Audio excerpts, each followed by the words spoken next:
Hey everybody, we've got a fun one for you today. You've joined the TFL Classics podcast, and what are we discussing today, Brendan? So today we are tired of getting slack for everybody hating on us for constantly recommending unreliable classic cars. So we made a list up of 10 of the most reliable classic cars. The most reliable, so they will only leave you stranded some of the time versus all of the time. Exactly, yeah. So these are known for their longevity, known for being able to put lots and lots of miles on them with very minimal maintenance.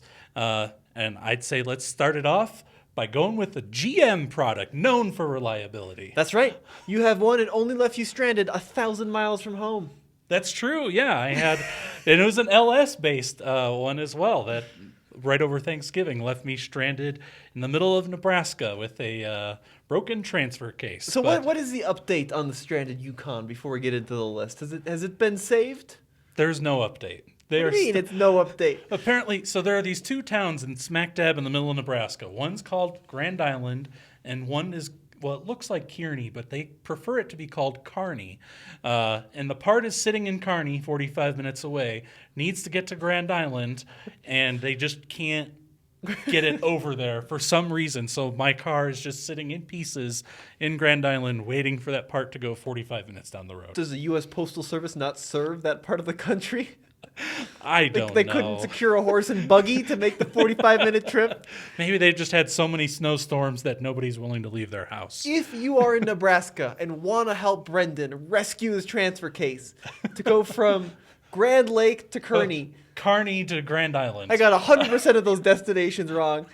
Brendan needs your help. Sure. His transfer case is desperate. Yes. But anyway, let's get to the list. Now, we are talking about vehicles that, in our opinion, based on a little bit of, actual science and a lot of speculation, are going to be reliable. Yeah, and some anecdotal evidence. I mean, everybody posting on forums and Facebook pages of what reliability they're getting from their cars isn't science, but these are generally the ones that are agreed upon by most people to be pretty reliable. And the YouTube comments. We get literally tens of comments every week.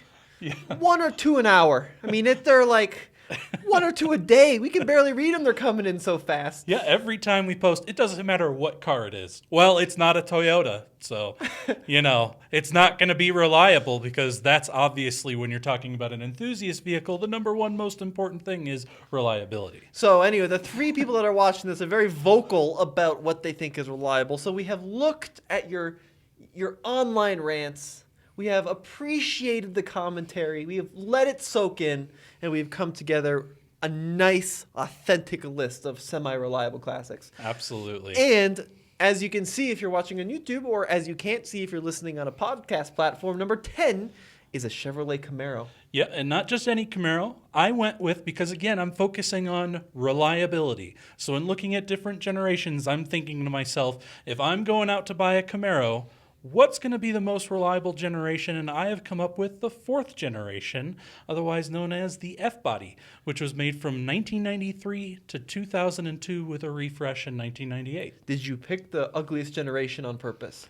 Oh, you're going to get a lot of hate on that one. So some people will say they're the best looking generation. Others will say they're the ugliest.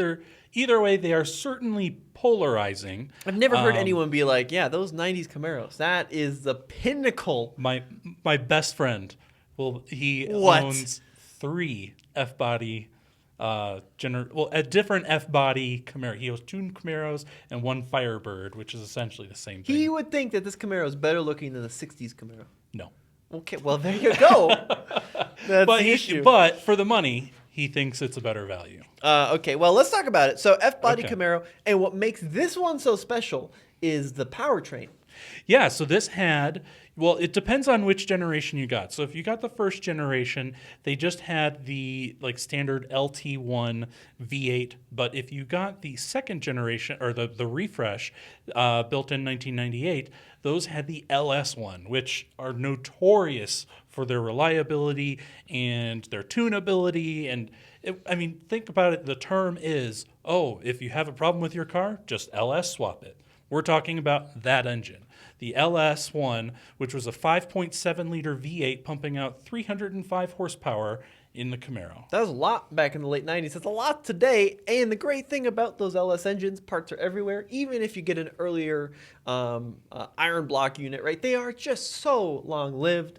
GM products, I was just having this conversation with myself in the mirror the other day. Oh, yeah? Yeah, I was. And I was thinking to myself, like, what is the best era for every car brand?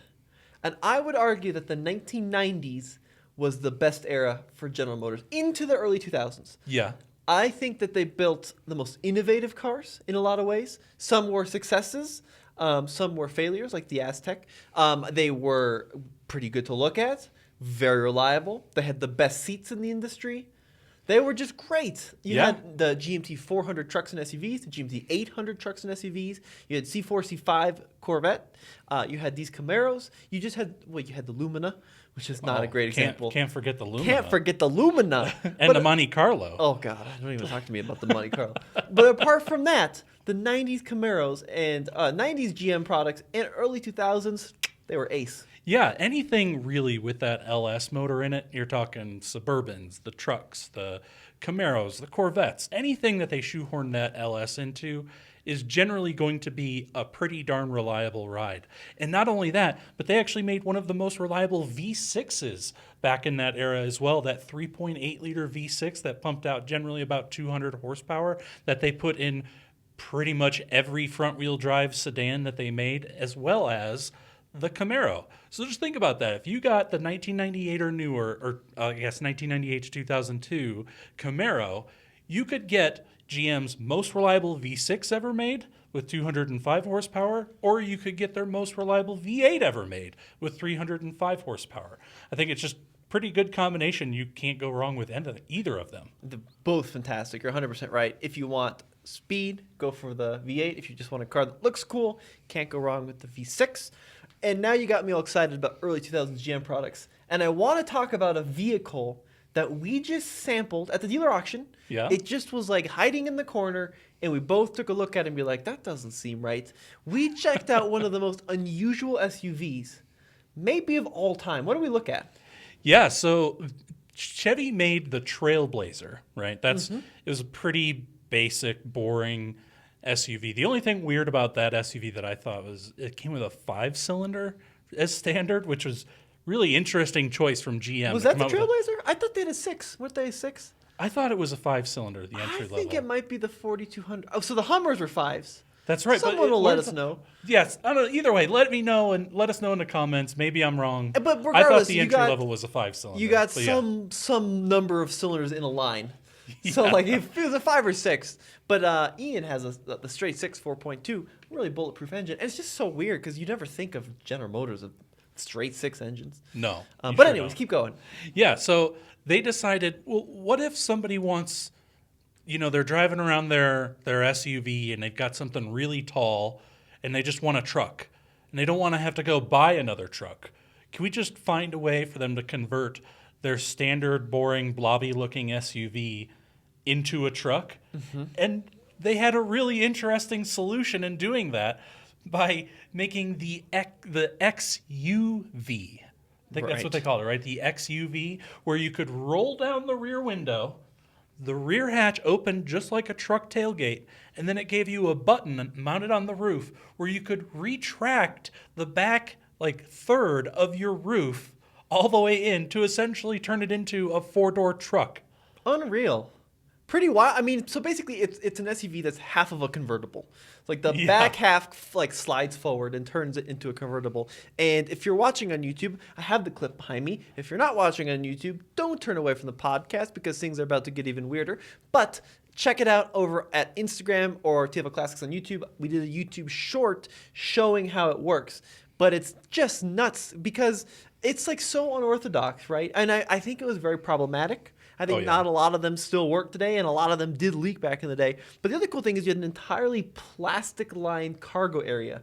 So other typical SUVs would have carpet and speakers and leather, but in the XUV you had this big plastic area so that you could kind of stick anything you wanted back there without getting it scratched up. Yeah, it kind of reminded me of the Honda Ridgeline a little bit. Totally. It kind of had that feeling like how that Ridgeline has a fairly small truck bed that's plastic lined, but still pretty usable. People said it's like an Avalanche, but it's an SUV. So the Avalanche was like a truck thing, right? Exactly. This had the integrated C-pillars and the little roof bit. You can't remove those. Yeah. But yeah, cool idea. Yeah, cool idea. I don't know about reliable, but it did make it into the reliability podcast, so that's something, right? There's a lot of stuff that's going to make it into the reliability podcast that are not reliable. Like cast iron skillets. Oh, yeah? It's going to be a future tangent. Cast iron skillets, I will say, are probably one of the most reliable. Yeah, not mine. Mine has been very unreliable. Oh, really? Yeah, we'll talk about that later. Okay. This is why you don't want to click out. Where else do you hear about Envoy XUVs, cast iron skillets? Oh, yeah. Man, we'll talk about a pizza place later. Oh gosh, we're losing them, Tommy. We're losing them. All right, we better go on let's to get number back 9. The list. Yeah. Number 9. So I wanted to not fill it with a bunch of American and Japanese cars because that's typically what you think of when you're thinking of reliability. I mean, I know you all are laughing at me right now saying American reliability, but they were at some point. Anyways, I wanted to get some European stuff on there, so I went and looked at what could be a European classic car that people could get. And I think one of the most reliable out there is the E30 BMW 3 Series, which was made from 1983 to 1994. Good choice. That's a really great choice. Now, when you think of reliability, the last thing you think of typically is a BMW from the 1980s. However, and once again, a little anecdotal, but go on Craigslist and try to find one of these Beamers with under 250,000 miles and tell me I'm wrong. Now, they did have areas of issues, like they had these little electronic management computers, which always failed, and they weren't very good. But the car itself, and especially the engine, the powertrain, the transmission, the differential, they're virtually unkillable. This straight 6 or even the 4-cylinder in these BMWs, they will go hundreds of thousands of miles with little difficulty. And on top of that, they look great and they're fun to drive. Yeah, I mean, this is back in the era where BMW and enthusiasts were really copacetic, right? All the enthusiasts would wax poetic about BMWs because you could have a really fun to drive, entertaining car and have it be relatively reliable at the same time. Now, maybe recently they've kind of gone away from both of those ethoses quite a bit, but I would say that the 70s, 80s, and into probably the first half of the 90s, maybe most of the 90s, BMW was doing some really great stuff, and they were relatively reliable as far as European cars go, and obviously just a blast to drive. Now, it's funny, after the E30, they went to the E36, which I think was still pretty strong, and then they went to the E46, which was a great car, but had a lot of issues, let's be honest about that, right? Sure. And I think especially as we saw like the E90s and the E92 era, like the quality really took a nosedive. But from what I've heard about the newer stuff, like the last couple of years, it's really on the way back up, actually. Oh, really? The newest generation of 6-cylinders is really good. They really have a lot of their electronics figured out. So I'm excited to say that, okay, it took me an hour, but here's a terrible picture of a 3 Series from this era. Now, this is also, I think, the best-looking era of BMW. Yeah, I would agree. The round headlights, the size of the kidney grille being proportional to the car. You know, just the classic squared off lines. I think it is really hard to beat as far as this generation of BMWs go. And they're fun. I mean, they're great. They're small, right? So they're fun to drive. They're lightweight. Their handling is a little unpredictable from this era. They were really tail happy. But you had everything in the States from like a 318 to the 325 to the M3 if you want to spend a huge amount of money. Now, the thing is there are certain models which were problematic. So like they did my favorite one is the 325iX. Oh, with the all-wheel which drive was the all-wheel system? drive, but had a really kind of problematic all-wheel drive system. Oh, really? So there are certain things which are hard to find, certain things that are expensive to fix. But if you just get a standard E30 BMW, 2 doors, 4 doors, even one that's been vaguely well maintained, it should last you a long time. Yeah, I think even what did they have? The 4-cylinder was the 318. Mm-hmm. Those are known to be pretty reliable. You could even bump up to like the 325 IS, which had a fantastic sounding straight 6, a little sportier suspension, a little bit of aero work. You know, they're just great little cars. I know you can find the E30 M3s, but they're just incredibly valuable nowadays. Yeah. But the rest of the E30s are still pretty pretty affordable. I mean, they're starting to creep up a little bit, but they're also pretty reliable. Yeah. Now, the next car on our list is a car that for a while was, I think, the highest mileage car in history. Yeah, it was. In 1998, we're talking, so in 1998, a man by the name of Irv Gordon was certified as owning the highest mileage private vehicle driven by the original owner in non-commercial service. Wow, that was quite a mouthful and a lot of eliminating factors. Number of modifiers there you found. But he exceeded 3.25 million miles in his Volvo P1800. Did you memorize all of those? Oh, no, it's written down. Highest mileage, private vehicle, driven by the original owner in non-commercial service. Yeah, I had to write it all down to make sure that I got it correct. That's interesting. Yeah. Okay, yeah, so we're talking about the 1800 Volvos, which was a line of sporty two-door coupes and station wagons. So the coupes were primarily the ones that you'd find. Those came out in 1961. They did, near the end of the production run, do ES models, right? Yeah, exactly. The ES model, where they gave it more of a station wagon-y or a shooting brake look to it. But the vast majority of them were the coupe, and I do think that those coupes are great. They weren't super powerful. They only had an inline four-cylinder pumping out about 100 horsepower when they first came out, which over the years kind of went up little by little. By 1969, they were putting out about 118 horsepower, but they were a fairly fuel-efficient and reliable, low-stressed four-cylinder. Yes, I do agree completely. Now, they are expensive cars. That's all I have to say about that. Yeah. I have nothing else to say. So, they were cheap for a long time, and now they're expensive. Yeah, well, I did look them up on Hagerty. Yeah, what are they worth? So Hagerty says right now that they're worth anywhere from $20,000 to $35,000. Okay. But keep in mind, you're spending that on a car from the 60s that is very classic styling, beautiful going down the road, and is going to be relatively inexpensive for you to maintain and keep going down on the road. And it could even be something you could work on yourself because they're dirt simple. There's not much to break on them. And when something does break, it's relatively easy to get the parts and to fix it. Now, I do have to point out, just putting this out there. Yeah.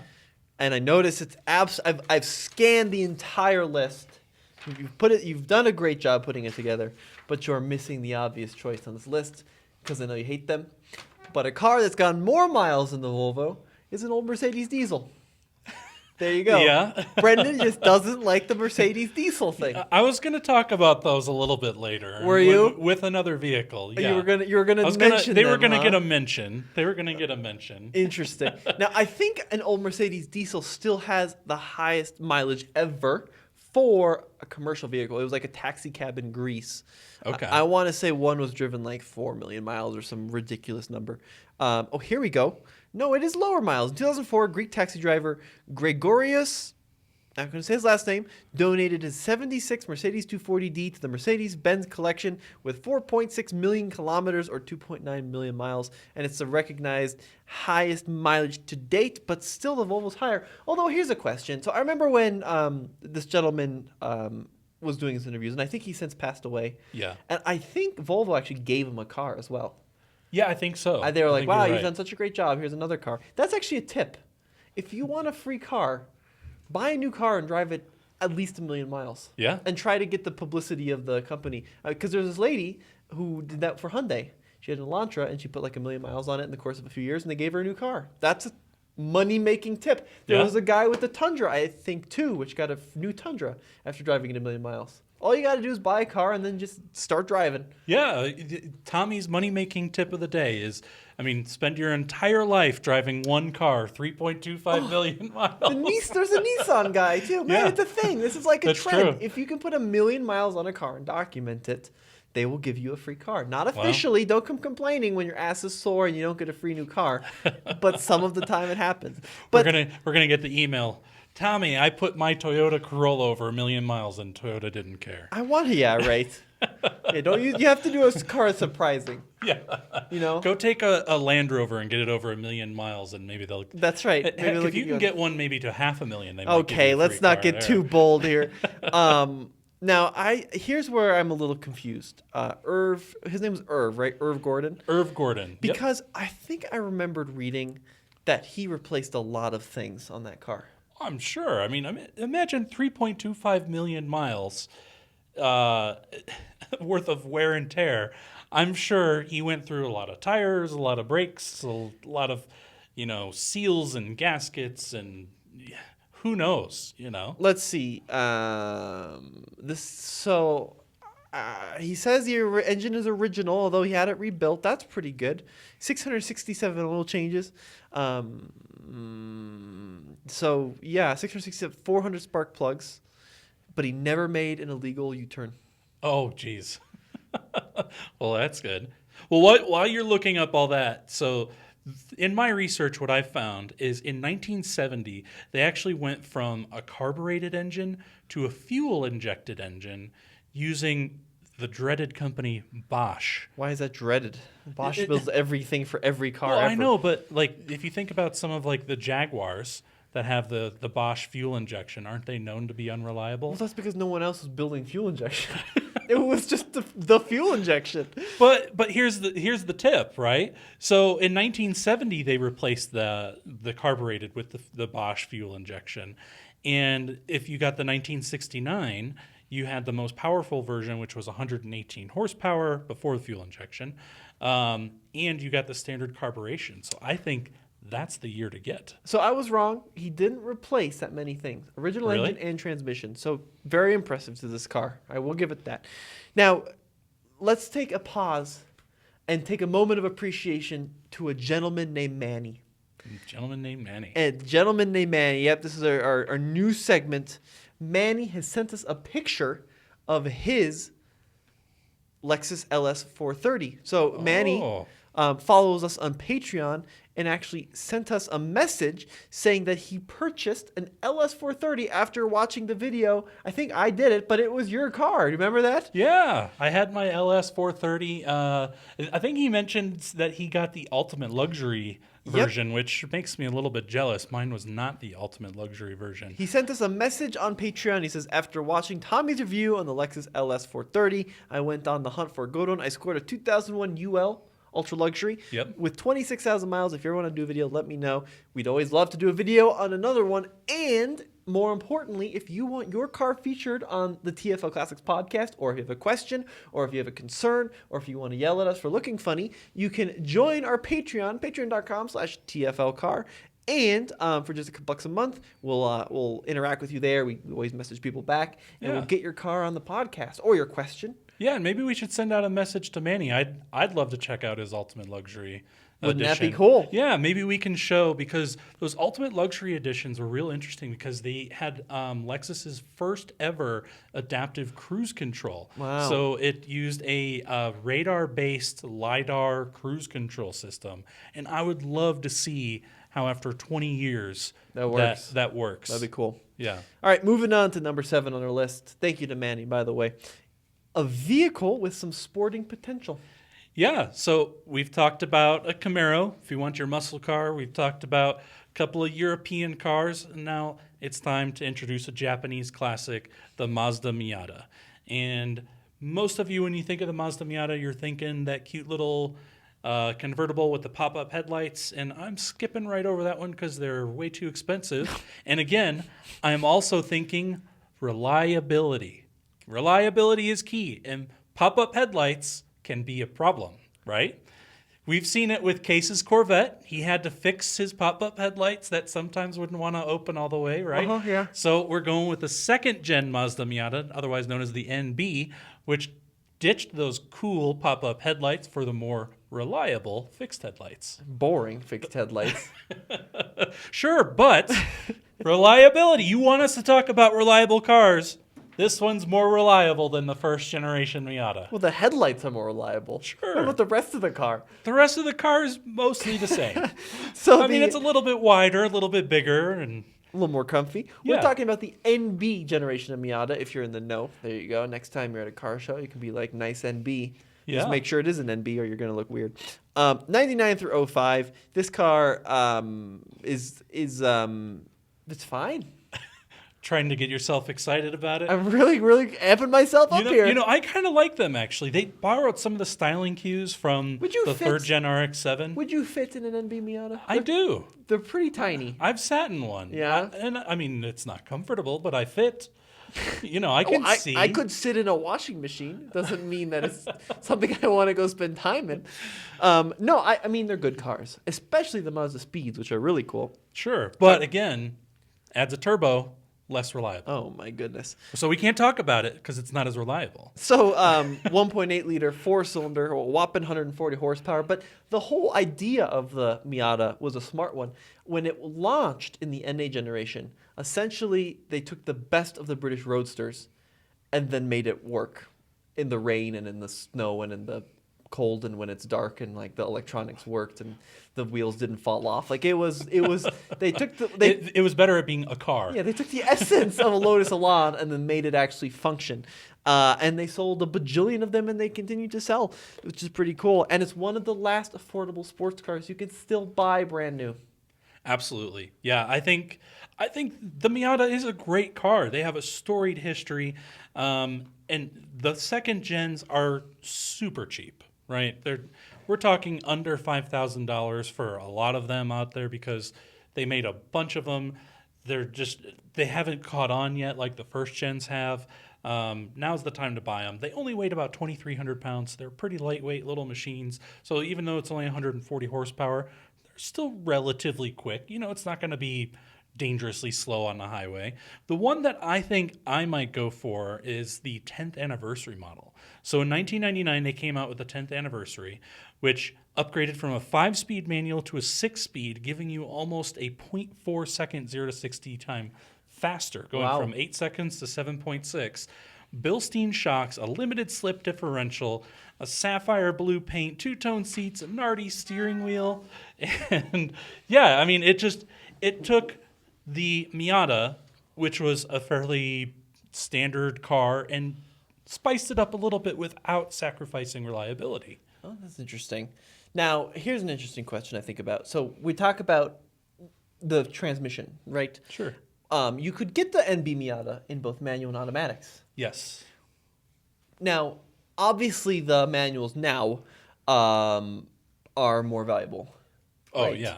Because it's an enthusiast car, right? People want that experience. But as the number of people that go down in society that know how to drive a stick, do you think we're going to ever see a turning point where the automatics of these classics are going to be more valuable? Because nowadays automatics are faster and they're like, they're better on track and they're just so much better than the manual. So nowadays there's like a legitimate excuse to buy an automatic in a sports car over a manual. Back in this era, the automatics were typically 3 or 4-speed slush boxes that were not very responsive and didn't chip very fast and kind of dampened the driving experience.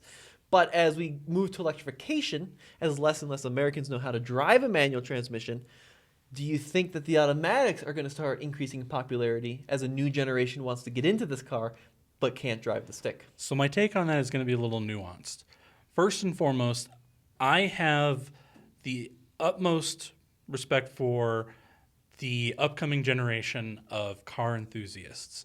I think our young generations are still interested in learning how to drive a manual transmission, at least those that are enthusiasts about cars. Okay. You know, you have some that are, you're going to diverge a little bit. So you're going to have different types of enthusiasts. You're going to have the more techie type enthusiasts that are enthusiastic about electric vehicles, and you're going to have the type of enthusiasts that just want a good driving experience.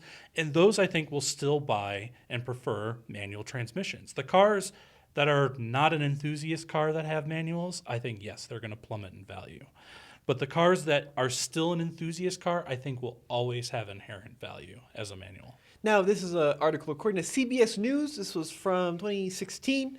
And a report from U.S. News and World shows that only 18% of U.S. drivers know how to operate a stick shift. And only 5% of vehicles sold in the U.S. today come with a stick. I think that's probably lower even a few years later. Sure. And according to this article, third pedal is also about for resale, average selling for $2,000 less than cars with an automatic. Now, it's probably factoring all cars, Right. right? Like a Subaru Impreza or that kind of thing. But that's an interesting take. So you're saying that an enthusiast car, even though fewer and fewer people know how to drive it relative to the whole population, the car enthusiast folks are still going to be into that.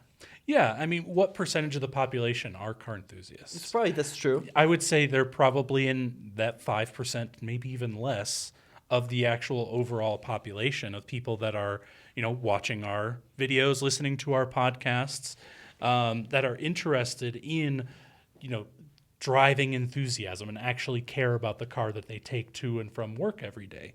And those people, I think, are going to drive the values on collector cars. When it comes to normal everyday cars, there will be no use for a manual transmission because no enthusiast really cares, and B, the normal person that just wants a car to get to and fro won't want to row their own. And C, performance is worse compared to the modern automatics. Fuel economy is worse compared to the modern automatics. There's an interesting discussion. I'm just thinking, like, you also have the concern about access to the manual transmission. Sure. Because a lot of the, especially as we move to electrification, there's going to be fewer and fewer opportunities for young enthusiasts to get behind the wheel of a manual transmission and have that experience to learn how to drive it. Because it takes a lot of, as Nathan would say, cojones, to go and buy your first car in a manual if you've never driven one. Yeah. Right. Now, there are programs like it's like 4 years ago. I went to this, I think it was sponsored by Haggerty, but basically owners that were insured by Haggerty of manual transmission cars would go to this event, and then basically teenagers from the area would come out to this event, take a class, and then practice driving your manual transmission car. Interesting. Which is cool. Yeah. Right? 15 and 16-year-olds getting behind the wheel of a stick for the first time. I'm not sure I'd want to be that owner, though, because there was quite the smell of clutch at the end of that day. Let me tell you what. I hope that Haggerty kind of compensated for any wear and tear on the cars, right? But yeah, there were people that would show up with a Carmen Ghia was there, I think. Audi TT was there. Haggerty brought even a couple cars from their collection. So there were kids out there experiencing it. I mean, that's really cool. But again, what percentage of automotive drivers have even heard of Haggerty? Very, very tiny. Right. Yes, that's true. I would venture to say the amount of people that are insured by Haggerty for, in the overall community of drivers in the U.S. is in the single digits, right? And that's not that's even smaller than the entire overall community of enthusiasts. Right. So I think again, it is a smaller community than we think, but the enthusiasm helps keep the prices of these cars high. Now the question is, what do you think? So there's been companies like Lexus or Toyota now are manufacturing and coming up with concepts for a manual transmission in an electric car. What do you think of that? I think it just depends on how it's executed, Okay. right? Because, when think about the power steering, right? Or this drive-by-wire, when it first started coming out, they just came out with vehicles that were numb and vague and not super enthusiast-oriented to drive. But lately, they've been getting better and better. And now some of the drive-by-wire cars, you have a hard time being able to discern the difference between that and a true, I don't know what you call the traditional type, but drive-by mechanical linkage vehicle. So the same thing goes with the manual transmission. It comes down to execution. Are they going to make it where it really feels like a genuine manual transmission to drive? Or is it going to be just something that feels numb and vague? And if it feels numb and vague, I think it's going to flop. Yeah, I that's interesting. But the thing which I'm a little bit concerned about is, obviously in a gasoline vehicle, you need gears or a transmission to deliver the power from the engine to the ground. An electric vehicle, you can do that with direct drive. Sure. And they're very efficient with direct drive.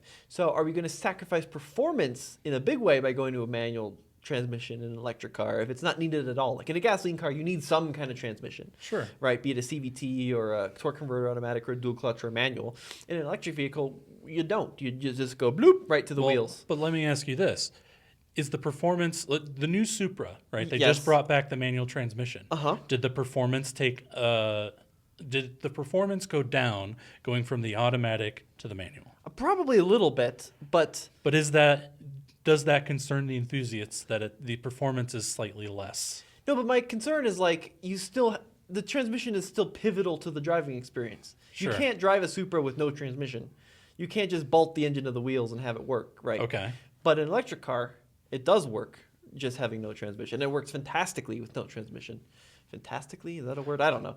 But is adding a transmission just going to add complexity for the sake of complexity just to be a little bit more fun? I don't know. I'd love to have a transmission that has a purpose in an EV. Yeah. Like the Porsche Taycan has that 2-speed, which is cool, automatic, to increase the top speed so they can get like the really fast top speeds in the Taycan. So there is a purpose there, which I appreciate. But like a 1-2 shift, that's not a ton of fun. Well, I guess time will tell. Time will tell. We'll figure it out. Yeah. Now, the next car on our list, Brendan, is the Toyota FJ40. Which I know very little about, so I'm hoping to lean on you a little bit with these. But I would assume, being a Toyota, it's going to be reliable, right, as most Toyotas are. And you had one of these briefly, didn't you? I did. It was pretty reliable. Now, the next car on our list is the Town. Look, here's the thing about the Land Cruiser, is it's like the pinnacle of reliability. There's nothing else we need to add. It can be, like, there's some cars like, oh, you don't want to buy that generation. It's not very good. Any generation of Land Cruiser, be it a 40 or a 55 or an 80 or a 100 or a 70, like, they're all going to be super reliable. They're all super long-lived. The FJ40 was essentially the vehicle that took the popularity of Land Rover away from the African continent. Because the African continent, for a while there, a lot of people's first time viewing of a car was the Land Rover with the series, right? Sure. But then Toyota proved that they could do that, but better. And they did, and they sold them for decades and decades, and they don't die. And even if they're crappy like ours was, they still work perfectly. They're just great cars. But I think everyone knows that. So I want to go on to the next car. Did you get it? Well, I don't know if there's anything I'm going to add to the Land Cruiser conversation. Well, I couldn't make this list without talking about the Land Cruiser. Because you and I both know that if I did make this list and didn't talk about the Land Cruiser, every comment would be, how could you have possibly made this list and not mention the Land Cruiser? In fact, we just did a video that hasn't come out yet, or maybe, I don't know, depending on when this podcast comes out, on our Buy or Bust series on classics, where we found a 100 series Land Cruiser at auction. It was a little rough around the edges, but it had 400,000 miles on it. Right. And that's the highest mileage vehicle I have ever seen at a dealer auction. Yeah, I mean, the Land Cruiser, even to this day, it's built in its own factory. Right, it's not built alongside the 4Runner. It's not built alongside even the, I don't know, pick your Toyota. It's built with the Lexus and the Toyota, the LS or LX and the Land Cruiser, and they build them to such a high standard. I mean, Toyota will never tell you exactly what their every manufacturer has a standard that they judge their car to live on. They'll never make that public. The public their public. Oh man, I just can't talk. Their public description will be that the car will obviously lasts the warranty period and much longer.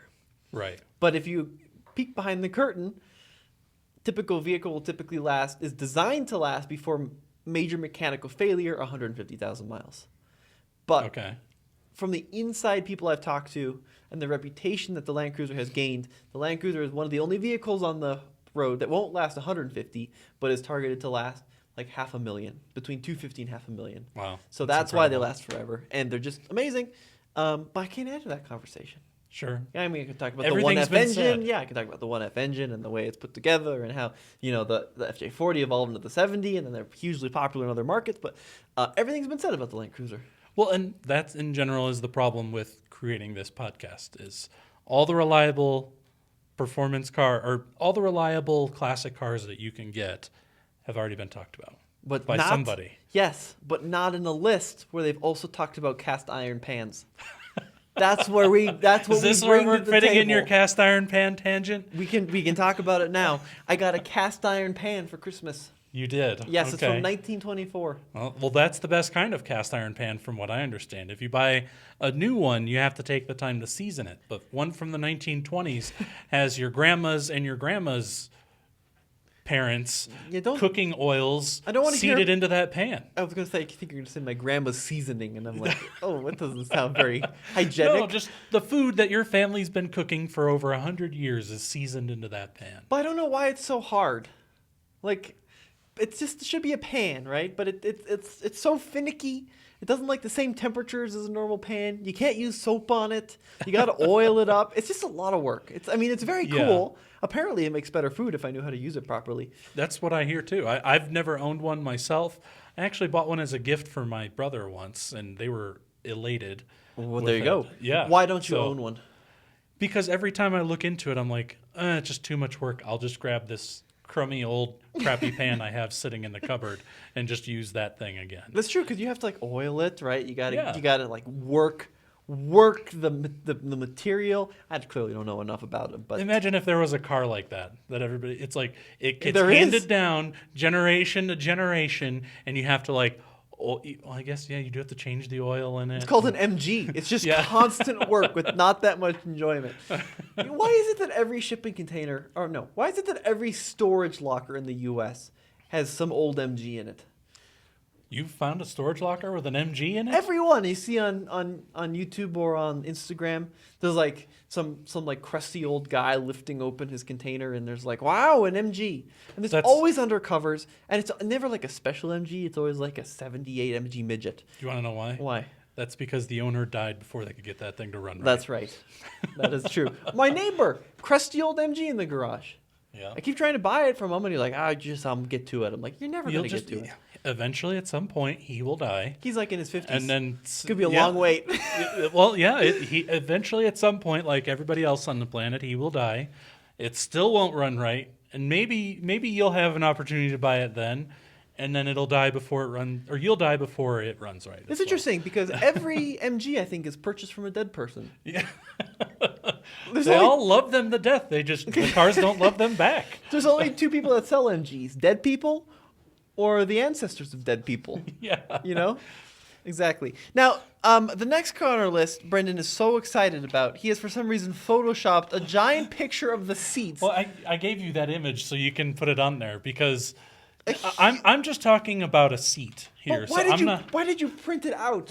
I mean, if you're watching on YouTube, look, we got like our list, got all the information, and there's just a giant picture of it. That's how much Brendan likes this car. Yes, I wanted to emphasize that the reason why this next car is on our list is not because of the car itself, although the car itself is fine. It's nothing special. It has the world's most comfortable seats I have ever sat in, and I am still to this day looking for a good one. And I'm talking about the Lincoln Town Car, not just any town car, the last generation of it, made from 1998 all the way till 2011. I mean, the seats are the best part. Don't get me wrong, but they're also super reliable.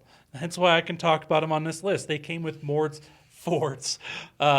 4.6-liter V8, depending on the year you bought, anywhere from 205 horsepower to 239 horsepower. But these 4.6s are just known to go on and on and on and on forever. It's kind of like Ford's version of your Mercedes diesel that you love so much, because they were in taxi cabs, they were in executive cars, they were in limos, and they just kept going and going. They're kind of a depressing interior. Yeah, It's just I mean, the way it looks isn't great. It's very frumpy, you know? the whole car is kind of frumpy looking, like to be those- honest with you. Like but- those little like coffee doilies that like your grandma gives you Yeah. when she gives you like a tea on like a chipped mug. That like little like frilly. I've never gotten a coffee doily from my grandma. You got a cool grandma, it sounds like. I got a frilly coffee doily, grandma. Okay. But the coffee doily is what this car reminds me of. Okay. You know, you look at it and you be like, was that ever cool?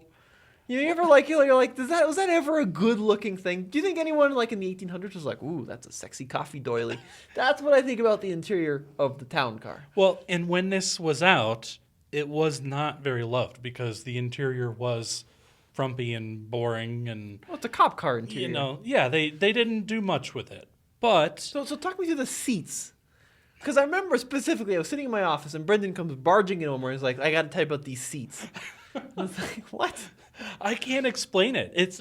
They're not great looking seats. They are not good looking seats. But once you sit, like just do yourself, everybody listening to this podcast or watching us on YouTube, do yourselves a favor, go find the newest, nicest town car you can, that's for sale, and go test drive it just so you can put your butt in that comfy seat and you will be forever changed, as I was when I found one at the auction with only like 100,000 miles on it. It was a 2010, and I sat in the seat, and I'm just like, where has this been all my life? I want this seat in my life, and I need it, and I almost bought it. I'm a very shrewd negotiator, so I didn't quite get it. Went a little bit more than what I was willing to spend, but I don't know, maybe I talk about it so much now, I should have maybe paid a little bit more and actually got it, but I will one day have one of these Lincoln Town cars. You really like the seats that much? They're that good. But do you want to buy it just for the seat? Primarily. 'Cause I mean, it's a comfy ride that's quiet. It'll get you to and from. It'll be fairly reliable, and I mean, if you got the nicer versions, it's got a soft closing trunk. Is this the Panther platform? Yes. Yeah, the people do love these. I see this a lot online. Absolutely. Yeah, they made them. That's a foreign Crown Vic. Very aggressive about loving them too. I'm in trouble. I'm gonna have to change my name and address here. They were good cars. You know, they were known as taxis for a long time because they just kept going, and they made them as cop cars, and they were a great platform, and the Lincoln is the best version of them, I think. You know what my favorite seat is? What's that? The checker cab. I sat in the back of a checker cab once, and I was just amazed. Really? It's like sitting in like potato soup.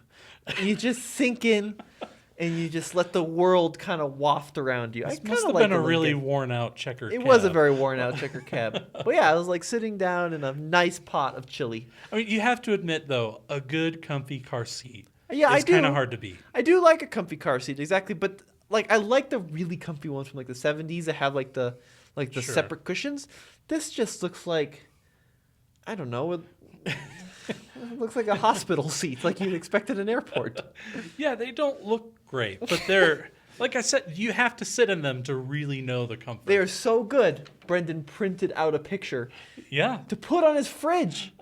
He's gonna paste this picture on I'm his going to fridge. put it on the fridge here in the office so everybody can look at these So everyone seats. can. Is this a bench too? Is this a bench Yeah, seat? so you could sit 6 people in these things because you got 3 across and 2 rows.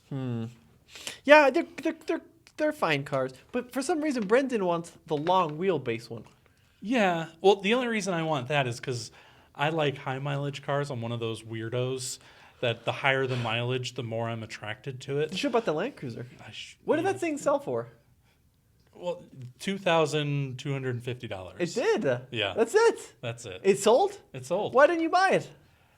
There were too many problems with that one. 400,000 mile Land Cruiser. It Yeah. did have a lot of problems. Yeah, it needed a lot of work. Yeah, I mean, if I could find a car, like my dream car has 1 million miles on it, but has been maintained meticulously. Okay. Like Why the is that- exterior's got lots of rock chips and scratches, so it doesn't matter. You know, the seats are maybe a little bit worn, but it's been maintained meticulously, so it runs perfectly. You'd rather have a 1 million mile car over a 100,000 mile car? Yes, Why? because I can drive the wheels off of it, and it won't depreciate a single penny. I don't think a town car can depreciate very much as it is. It's already like $4,000. Well, like I got a Mini Cooper with 60,000 miles, and I'm sorry, guys, I know we're mentioning a Oh, Mini Cooper jeez. again. People are going to start throwing With things. 60,000 miles on it, but every mile I drive on that thing, I'm like, oh, it just lost a few cents in value on the You drive really to think work about today. that? I do. But it's old. It's 2007 or something, right? Yeah, but when it comes to cars, I have the mindset of never losing any money on them. Oh, that's dangerous mindset, especially if Yeah. you're dealing with old cars because you I just know. bleed money. If a car had under 1,000 miles, I wouldn't want to drive it. But once it hits 50, just stick that thing in high gear and go hit the freeways. Yeah? Yeah, especially if it's like a depreciated car like that. You know, if it was like a special car from the 70s or the 60s or the 50s, I'd be like, oh, I want to keep the miles off of it. Right. If it's a 15-year-old name that cannot be said on YouTube because people will get mad at us, I don't mind. You can drive that thing. Sure. But that's why I'm also kind of deterred from low mileage examples of cars. Like you see these cars that go for silly amounts of money with like 1,600 miles on it. Why? What does it matter? So you buy this Toyota Supra, right? This 3rd gen Toyota Supra that's got 1,600 miles on it, and you pay $200,000 for it. You can't drive that thing. I know. Because the second you put another 400 miles on it, it's worth less. It's true. It's a good It's point. just a shame. All right, next car on our list, the Ford Mustang, my favorite generation of Mustang, actually. Yeah? I love these. I think those are awesome. The 5th generation of Mustang called the S197. And these cars, similar engine to that Crown Vic we were talking about. Yeah, they have the 4.6 liter V8. It is a similar engine, but I think they went with, it was upgraded a little bit. What was it? Was it yeah, I think it was 3 valves versus the 2 valves or single valve. Did they have is 3? what it was. Yeah, I think that's what it was. It was 4.6 liter V8, put out 300 horsepower. We're talking a car that did 0 to 60 in 4.9 seconds. So not bad for early 2000s, because this is from 2005 to 2009. And this was a modular V8. Yeah, it says here, 3 valves is what they put in the GT. So someone will leave me a comment below. So the 2-valve 4.6 was really good. Yes. I'm wondering if the 3-valve is problematic. I'm wondering if you put I the don't wrong know. car on the list. I mean, I would think that they're fairly reliable as well. I mean, when we're talking Ford V8s, it's the 5.4 that's unreliable, right? Well, yeah, those Tritons are pretty bad. Those yeah. are the ones you want to avoid. I haven't heard anything about if the 4.6s are bad. I know they're good in the Crown Vics and the Lincoln Town cars, and I would assume that with these, you're just adding an extra valve that can't be that unreliable, right? Nah, it's a bold move. I don't know. Someone will let me in the comment section below. Now, one car I know that is reliable is if you're a little scared by the S197, the SN95, the previous gen, yeah. and the new Edge Mustangs, super reliable. Sure. If you get, especially the 2-valve 4.6 engines are just like, they're slow, but they go forever and they make cool sounds. That's a really good car, by the way. Really like Yeah. those. We had one. We had a series on one, and they just are lovely, lovely machines. Yeah, I just didn't want to talk about a car we had already I know. mentioned before. But I will say, ugly. The 5th generation, I think, is the best looking Mustang ever, apart from I the agree. 65 and maybe some of the fastback stuff in the late 60s. But that's just a beautiful design. You know what I think was the best looking version of it was the Bullet. The Bullet was cool. I did give you an image on that if you wanted to Yeah. pull it up for our YouTube people. And the Bullet, it came out in only 2 years, 2008 and 2009. And it came in this dark Highland green or a black exterior without that rear spoiler. So it was a much more simplified look. It had a cold air intake, improved engine calibration, and a revised exhaust system, which was specifically designed to mimic the sound of the Mustang that they used in the Bullet movie. Wow. Which I thought was really interesting. It only upped the horsepower to 315, but I mean, just the look of it is super sleek. It had those 5-spoke wheels, which are so Yeah. cool. Yeah, great car. Look, it was They're a great great. looking car. I'm surprised they're so valuable. You said 26 grand according to Haggerty? Yeah, I was actually going to say in the podcast that that's the one to get, but as soon as I saw the values of them, I was like, oh, never mind. I would probably actually, if I were to get one, I would just go for a standard GT. Yeah, so those, I was just looking at them today because I almost bought one at auction last week. Those are like 12 to 13 for a really good one. Sure. You could also go for the GT500, the Shelby, that used a 5.4 supercharged V8, 4 valves per cylinder, 500 horsepower. Those are going to be around 30 grand though. Yeah, they're going to be a little more expensive. But if you compare it to the Bullet, which is only 5 grand less, but a heck of a lot less performance, I'd say it's still a pretty decent bargain. I just love these cars because I remember Gran Turismo 4 featured an S197 Really? Mustang GT, and my favorite car. I just thought it was the coolest thing when I was a kid. It's funny how video games can have such an impact on you. And we just drove one at auction, and it was pretty cool. Yeah. 6-speed manual. I dig it. And the retro interior, too, I think is really cool. And I think I had one as a rental once that you could actually change the color of the instrument cluster. I don't know what year they introduced that, but I know of that generation Mustang, at some point you could change the instrument cluster color, and I thought that was a really cool feature. Yeah, they were just really cool cars. Yeah, I'd like to own one one day. One day. They're not quite cheap enough, but one day they'll be cool. They'll get there. Number 3 on the list, a car we both know quite a bit about, a car we've both owned, actually. Yeah. From reliability, it's hard to beat, the Jeep Cherokee. Yeah, and we are talking about just the Cherokee. We could mention the Grand Cherokee, but those have a few more bells and whistles, which again decrease reliability, unfortunately. So I'm not allowed to talk about it here. But the first gen of the the Jeep Cherokee, if you got it with the 4-liter engine, those engines are just known to go on and on and on, and it's one of the few Jeep, Dodge, Chrysler products that I think is known for its longevity. Yeah, the XJ Cherokee is introduced in the 80s, sold through 2001. Fantastic. You got to get the 4-liter, one of the best engines ever made. Good automatics, the AW4 automatics are good. You can get them with a 5-speed manual. You can get them in both 2 and 4 doors. Solid axles, front and back. Simple, basic 4-wheel drive. Comfortable, good size. They do have overheating issues. You got to watch that out, as I found out. But apart from that, the XJ Cherokee, one of the greatest vehicles I think maybe ever. They're just such a versatile platform. They're good in commutes. They're great off-road. They're classy. You know what a vehicle, apart from like a Range Rover, is classy, fairly comfortable, and you can drive everywhere. You know, it's cool. Yeah, it is one of the rare ones, and unfortunately, everybody that we're talking to already is aware of them. Yeah, they figured it out. Yeah, the values have shot up, and for what a car you could have bought for less than $5,000 a few years ago, you're talking now, you're going to probably spend for a good one well over $10,000, $15,000 in some cases, I think. And at that value, my interest wanes a little bit. I think there's a few other things I would rather have, but it is hard to beat the off-road ruggedness, the square body coolness, and the reliability of those Cherokees. So I'm going to show you a picture here. This was my exact Cherokee. This is the car I own. Ready? Boom! Wow. Look at that. So I bought this on Craigslist for $3,300. This was like 5 years ago, right when they were starting to appreciate. And I was going to do the thing everyone does where you lift it and then cut it up and do cool tires. And then I did a video and I was like, oh my God, that Jeep's so clean, you can't do anything with it. I'm like, well, shoot, what do I do with this thing? Yeah. So I stuck it on Bring a Trailer. I'm like, screw it.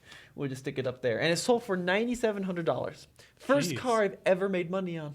I know. First car? Wow. Yeah, I've lost more than $9,700 over the years, but first one I've ever made money on. I bet it felt good. It did feel good. And then someone resold it for $14,000 and Bring a Trailer like 2 years later. Oh my gosh. And I wouldn't pay $9,700 for a Cherokee, let alone 14. Like, they're good cars, they're fantastic classics, but they're just so common. It's hard to spend that kind of money on one. You know, that Cherokee is the first time that I had ever heard of you guys. Oh, really? The blue one? Yeah, because the detailer that you used in Boulder was the same detailer that I was using. And he mentioned to me, he's like, hey, have you ever heard of TFL? And I'm like, no. He's like, well, they brought this Cherokee to me that they were talking about. And he said to me just what you did, that you were planning on doing all these fun things to it, but you were so distraught because it was such a clean, nice example after he cleaned it up that you just had a hard time chopping it up and doing anything with it, so you guys just moved on. I sold it. Yeah, I just didn't know what to do with it. But it's a great vehicle. Strongly recommend it. I just don't think I could justify paying $14,000 for it. Now, next up on the list, something a little bit more sporty, a car I know almost nothing about. That's why Brendan is here, because he is an expert, or at least a Googling expert at finding information about the Honda CRX. Yeah, so there were 2 generations of the CRX. The first one came out in 1984 and sold through 1987. Is that the one you like? That's the one I like. First gen, okay. Yeah, so they're a bit more squared off, a little more boxy. The first gen and the second gen don't look radically different, to be honest with you. Most people wouldn't be able to tell the differences. I'm sure a lot of you could. But the base model came with a 1.3-liter 4-cylinder pumping out a whopping 60 horsepower. But it got like 50 mpg. It did. Yeah. That's the one we got featured here. It's called the HF. It was a high efficiency model, but not fast. Yeah, well, they only weighed 1,800 pounds. There really wasn't much to them, and they were very simplistic type machines. Personally, the one that I would have is the first gen with the SI. Those had 108 horsepower, 1.6-liter engine. Still not super fast. I mean, we're talking 0 to 60s of close to 10 seconds. But they are relatively affordable. Haggerty was saying their average transaction for these, the SI, is about $7,000. Wow, that's not horrible. Yeah. They're coming up in value, though. They are. They're definitely coming up, especially a good SI is gonna start running you some money. And then the second gen, a little bit more powerful, right? A little bit more modern. My dad had one, actually. He loved it. It was bright yellow. These are cars, though, that were driven hard, modified poorly, and then thrown away, unfortunately. Yeah. So they are hard to find, but if you can get one in original condition, they are extremely reliable. Fantastic choice. Yeah, and I know both you and I are, our second mention of the Mini Coopers in a reliable Oh, podcast. man. We're both Mini Cooper fans, but if you wanted a Mini Cooper that was more reliable, I venture to say that the Honda CRX would be your best option because it does have that little squared off, tiny little car with the hatchback. Little fun thing to toss around. I'll bet it handles fantastic on corners, and just a fantastic little car, but it's reliable unlike the Minis. All right. Well, now we said the word 3 times. Everyone's definitely gone. But we got to talk about the number 1 car on our list because we said we'd circle around back to it, and we have circled around back to it. That is the Lexus LS 400. Yeah, so there's the first 2 generations of the LS were both called the 400. The third gen was also called the 430, which is what our Patreon, is that what you call it? Our patron? Our Patreon patron, Manny. Our Patreon patron, Manny, sent to us. And all 3 generations are super reliable.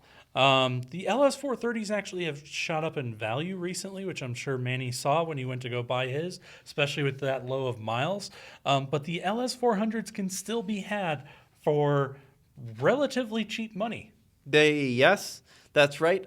And I think they're good-looking cars, super comfortable, powered by big V8s, right? Yep. They were meant to go up against the 7 Series and the S-Class and dual exhaust up back. They were pretty cool-looking little cars. Yeah, do you remember the ad that was out when these things came out where they balanced all the champagne glasses I do. on the hood of that? I think that was so cool that they were so meticulous about the engineering quality and the smoothness of their V8 engines that the first ad that they introduced the car was them putting a bunch of champagne glasses on the hood and pouring champagne to show that none of it spilled a single drop while the engine was running. Now, do you have any updates on your LS430? My LS430 is probably at a Copart auction somewhere. So, Brendan ran into some stuff. Yeah. On the road, what happened? You were just driving along? Yeah, so I was on a road trip out on the East Coast to go into a friend's wedding, and one of those big trucks carrying a bunch of things of concrete that they just picked up off the road bounced over a bump and dropped a basketball-sized piece of concrete onto the road, and the car in front of me hit it and shot it at me, which then hit my headlight and went underneath my car, doing a whole mess of damage that to the naked eye you didn't really see much, but we're talking it punched a hole in my gas tank, it bent the frame, it dented the floor pan of the car and cracked the headlight. And Was the headlight cracked? yeah, the headlight was cracked Wow. because of it. It did a lot of damage, and so they ended up totaling out my car. So, here's a question for you. Yeah. We got this fantastic list of 10 cars. Which one are you taking home? If you could own any of the cars on the list, we got the Lexus, we got your comfy seat car, we got a couple Mustangs on this puppy. Which one is speaking to you? So I would have said the LS430, Yep. but because I like variety, and I've done that already, I would take the Lincoln. Oh my God. I would take the Lincoln Town Car in that super comfy seat. How old are you? Wow. Maybe give it another 10 years and you'll want the Lincoln too. Now, what about a Marauder? Do you remember the Mercury Marauder? Sure, yeah, those are cool. I mean, they added a little bit of performance to it, but you're sacrificing ride quality because they got those big beefy wheels on there, and the seats are not as, the Mercuries are not as comfortable as the Lincolns. Now, you know what car I would take? What's that? Of the 10 on the list? Of the 10 on the list, what's your car you're driving home? The Nissan Hardbody. Oh my gosh. Per the rules, Brendan, we have to bring up the We Nissan have to bring pickup. up the Nissan Hardbody. That's right. We've talked Yeah. about it in every single Classics podcast, and this is not going to be an exception. The D21 Hardbody is the winner of today's podcast, as always. The best truck known to man. They are reliable. They are reliable. Yeah, I have a hard time talking about cars multiple times, but We've talked about it at every we podcast. have to talk about this one, so we have to do it again. So yes, the Nissan Hardbody is the one to get. The Nissan Hardbody. That's Or the exactly right. Pathfinder, which is essentially the same thing, just with Nope. seats instead of a bed. Got to be a Hardbody. Got to be a Hardbody. That's it. That is the winner of today's video. As always, it's got to be the winner because it's just the greatest truck known to the. It's the best vehicle man has ever built. Yeah. Or women, actually. I'm sure there women are would. women on the assembly line there. They yeah. would love to own the Nissan Hardbody. That's Everyone. right. That's Why the wouldn't you? pinnacle of automotive engineering. Everyone should own a hard body. Now, Brendan, if folks want to find more of us, where can they do that? At Patreon. So if you join us on Patreon and you ask a question or tell us about a cool car that you bought because of our advice, we will mention you here on the podcast. And if you want to see less of us, check out Motor Trend. There's none of us on Motor Trend. Yeah, we're not there at all. Yeah, that's right. So as always, guys. That's a great plug there. Thanks. What a way to end the podcast. Yeah, if you don't want to see us, you can go to any other outlet, except for TFL Classics, because we're on there as well. So check out TFL Classics if you want to see us. Don't check out TFL Classics if you don't want to see us. That is the top if our tip. voices annoy you, don't watch TFL Classics. You probably won't enjoy it. But if you're listening on a podcast form and haven't watched us on YouTube and you want to see what we actually look like in person, don't. It's not worth it. Stay on your podcast platform. It's not worth seeing us in person. Yeah. Well, That's right. There are people that pay to see freak shows, right? You can on YouTube you can watch us for free. Oh my gosh, I almost forgot. We got to read some comments. Oh, that's right. It's the most important part part of the show. If show. you've stayed till this part, you're in for a treat. I want to read some of the meanest comments people have said. I think our latest buy or bust had some particularly mean ones that were quite fun. So we do this video series at TFL Classics called Buy or Bust, where we go out and we find 3 cool, quirky, unusual classics at the auction. We tell you whether or not you should buy or bust them, and then we predict what they sell for at auction, and then we find out whether or not we're right or wrong.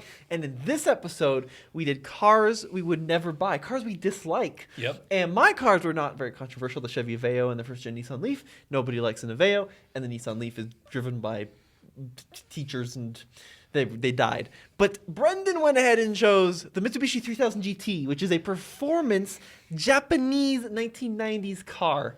Well loved, and some of the comments here are quite legendary. Yeah, it has quite a devout community that love those cars, and you guys blasted me pretty hard. I mean, to be fair, I would say there was a mix of people in there that also agreed with me that those 3000 GTs weren't great. For the record, the number one comment is, if the Aveo had a mini badge, Tommy would be in love. Yep. So it's probably not far off. Yeah. If it had a mini badge, would you love that Aveo? No, that thing is a rot box. Let me read some. Dale says he gets excited every time he sees a new buy or bust video posted. Thanks, Dale. Paul says that car was amazing along with the Dodge Stealth. Here we go. First one against you. I can't believe that guy doesn't like it, especially being a car guy like he is. One of his enemies must have had one or something. Yeah, actually, no one I knew owned a 3000 GT. I think there was one comment on there that said something along the lines of some guy must have boinked my girlfriend that owned a 3000 GT, and, well, no, unfortunately, for your entertainment purposes, that never happened to me. Fortunately for me, it never happened, but yeah, I actually haven't ever known anyone to have a 3000 GT. I've never really liked them. And I am a car guy, and let's be honest, a lot of you are car people as well, and I'm sure there are cars out there that you dislike that the vast majority of people do like. So just because that's my one opinion doesn't make me that much less of a car guy. Alex Stewart, he got bullied in high school by a guy that had one. There we go. You were probably in high school in the 90s, right? I'm not that old, Tommy. I graduated in 04. I'm convinced. But anyways, Brendan's high school girlfriend left him for a dude with a 3000. We're really going after the high school thing. I know. See, that's just the thing, is people love their 3000 GTs so much that when I go after the car, they take it personally as if I'm like personally offending them. The thing about the 3000 GT though is it was objectively worse than the Supra and the RX-7 and even the 300ZX, right? Yes. It was just big and heavy and not as impressive. It was like a lot of technological innovations like four-wheel steering and active aero, but especially the base one that we reviewed, it was just the blobby front-wheel drive thing. Yeah, and I specifically didn't attack the VR4 version because the VR4 version is quick, it's fast, it's cooler than the base model, although not as cool as a Supra, not as cool as an RX-7 or a twin-turbo 300ZX. And I think the majority of people agree with me because of those four, the 3000 GTs are the least valuable. So if you're just thinking about them equally, right? We're not talking about, how much you get for the dollar that you spend. if you're just comparing these 4 cars equally, the 3000 GT is the worst. It's the worst of all 4. Yes, I'm not trying to not pay attention. I'm also reading some new comments based on the last video. There we go. And Brendan asks, what are your guys' thoughts on the 2004 through 2006 Pontiac GTO? I think they're great. Pretty cool. Yeah, it was a actually. Holden, actually, that they brought over, if you remember we right. actually mentioned them in the previous podcast where we're talking about cars that you can import, I think, because you could import now the Ford Falcon, which is kind of the competitor to that Holden over in Australia. But the GTO is cool. A lot of people don't realize that it's a muscle car that had to be shipped to us from Australia, which I think is quite interesting, that GM built a muscle car for us in Australia and then shipped it to the U.S. But It was awesome. Yeah, it's a cool car. Really powerful engines too. They really went like heck. Very, very cool cars. Yeah, I agree completely. So we're totally on board with the GTO and the Nissan Hardbody. As always, always a Nissan Hardbody. Always. Well, let us know what you guys think in the comment section below.